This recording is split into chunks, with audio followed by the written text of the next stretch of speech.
네, 오늘은 예수님께서 나인성에 사는 과부 아들을 살리신 얘기에 대해서 묵상해 보도록 하겠습니다.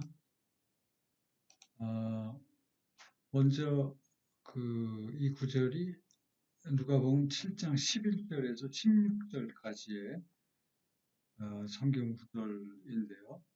역시 네 가지 장면이 나타납니다. 처음에는 예수께서 무리를 이끌고 나인성으로 들어가고, 두 번째 장면은 거꾸로 이 반대편에서 과부가 자신의 죽은 아들과 그리고 많은 사람이 따라서 이렇게 나오는 장면이 겹치고요.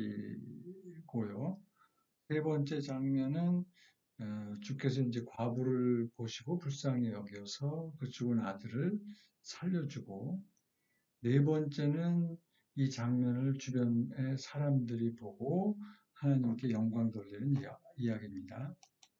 먼저 첫 번째 장면, 죄송합니다. 첫 번째 장면 관련해서는 바로 이 직전에 가버나움에서 이제 백부장의 종을 고친 얘기가 나오고, 이게 바로 그 이어지는 사역입니다. 이 나인은 가버나움에서 42km 남쪽에 위치하고 사마리아에서 약간 위쪽인데, 요 지역이 구약의 엘리사가 그 수넴 여인의, 이분도 역시 과부였죠. 이분의 죽은 아들을 살렸던 그 수넴 지역과 굉장히 가까운 곳이라고 합니다. 그래서 이제 뒤에 보면은 이제 이와 관련된 이야기가 나오죠. 예수가 죽은 사람을 살린 사역 중에 세 가지 경우가 나오는데, 하나는 야이로 회당장의 딸을 살린 거고, 또 하나는 베다니에 사는 마리아, 마르다, 그리고 나사로, 요 브라더 앤 시스터즈의 죽은 나사로를 살린 게 이제 또 하나의 예고, 그리고 이제 여기에 등장하는 나인성 과부의 아들을 살린 예가 이제 두 번째입니다. 이제 첫 번째 장면에서 예수님이 무리와 함께 나인성으로 들어가고, 그 다음에 두 번째 장면에서는 나인성에서 과부가 자기 죽은 아들과 많은 사람이 그와 함께 나오는 장면이 지금 오버랩되고 있습니다. 이 두 무리가 교차되는 지금 장면을 연상해 볼 수 있고요. 그런데 이 과부를 묘사하면서 한 어머니의 독자요, 그의 어머니는 과부라, 이렇게 얘기를 하고 있어요. 그러니까 과부였던 어머니가 그 첫 번째 남편이 죽으면서 큰 상실을 겪었을 텐데, 성경 구약에 보면은 이 과부와 고아에 대해서 돌봐야 된다는 얘기를 많이 하죠. 그만큼 경제적, 사회적으로 굉장히 과부들이 어려움을 겪었던 것 같아요.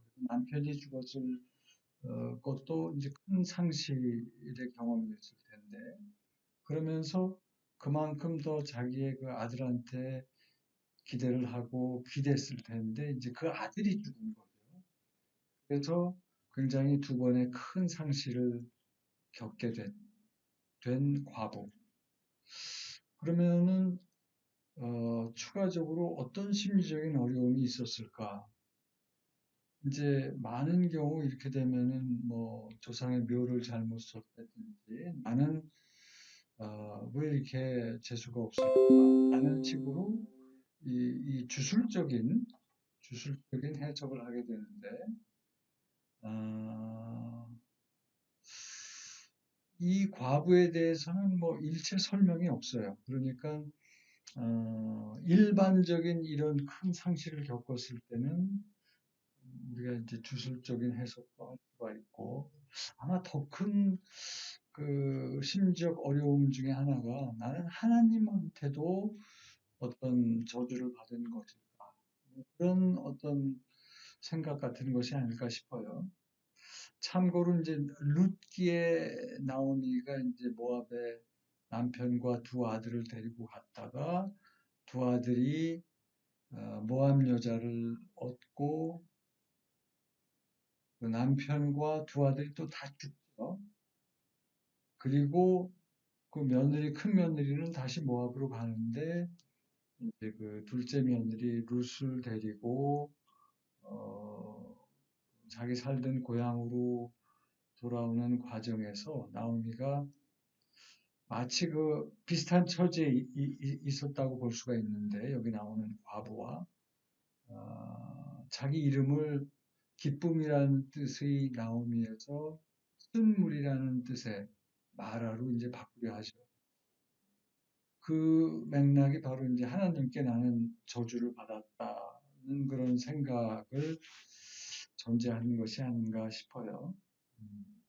그렇지만 많은 사람도 함께 있었다는 이야기로 미루어 볼 때 아마 이 과부는 그 주변 사람들한테 그렇게 인심을 잃은 것 같지는 않습니다.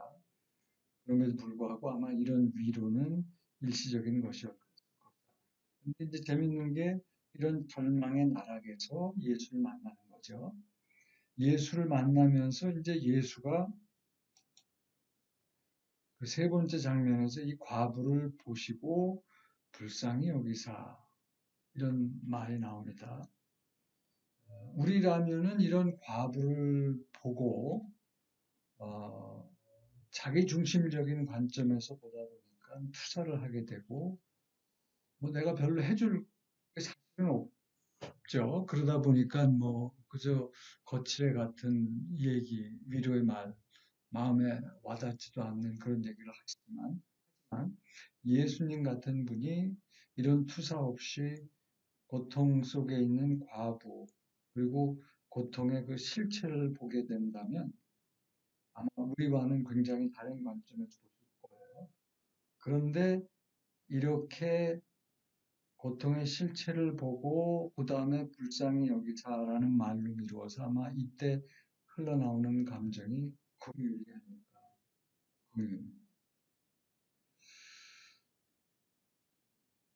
만약에 과부가 굉장히 절망과 어려움 속에 있었지만 이걸 어떻게 자기 힘으로 자기가 하나님 돼서 어떤 자구책을 구했다면 예수를 못 만날 수도 있지 않았을까.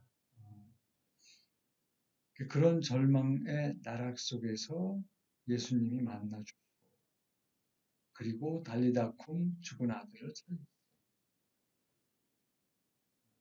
우리도 재림 때 예수님께서 일어나라 했을 때 그 말을 들었으면 좋겠습니다. 정작 사망에서 생명으로 간 사람은 그 죽은 아들이지만 더 기뻐하는 사람은 아마도 나인성 과부겠죠. 그래서 나인성 과부 입장에서 가장 괴로운 순간이 찬송으로 바뀐 그런 순간이 바로 이 세 번째 장면이 아닌가. 시편 30편이 내 슬픔을 춤이 되게 하시며 라는 주제에 대해서 얘기가 나오지 않습니까? 그게 여기에 딱 맞는 얘기라고 생각이 됩니다. 아브는 아마 이때부터 전까지는 남편을 또는 자식을 의지하면서 살았는데 이 순간부터는 이제 예수님을 의지하면서 살기 시작하잖아요. 그리고 예수님이 죽었다는 얘기를 듣고 잠시 실망했을 수도 있으나 3일 만에 부활한 얘기를 듣고 아하, 이 경험을 아브는 생각하면서 더 깊은 믿음을 갖지 않았을까. 그리고 이제 마지막으로 여기에 등장인물이 제3의 이 광경을 본 주변 사람들이 있죠.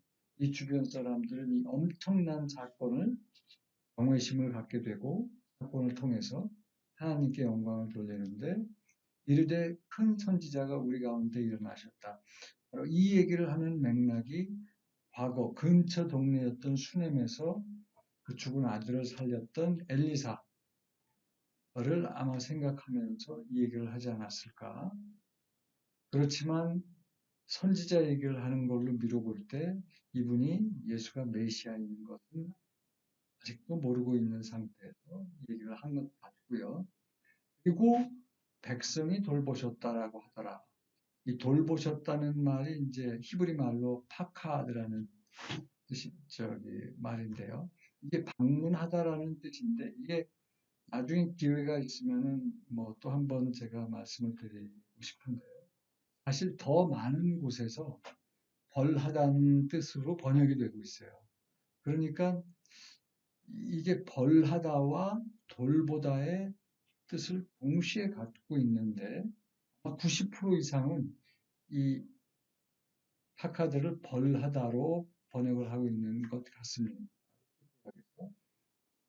그래서 처음에는 제가 이 해석이 잘못된 것이 아닐까라는 생각도 했었는데 지금은 어떤 생각을 하고 있냐면 하나님은 방문을 하는 거고 그런데 우리 상태에 따라서 이거를 벌로 받기도 하고 하나님의 긍휼로 받기도 하는 것이 아닐까 이런 식으로 조금 좀 생각이 바뀌었습니다.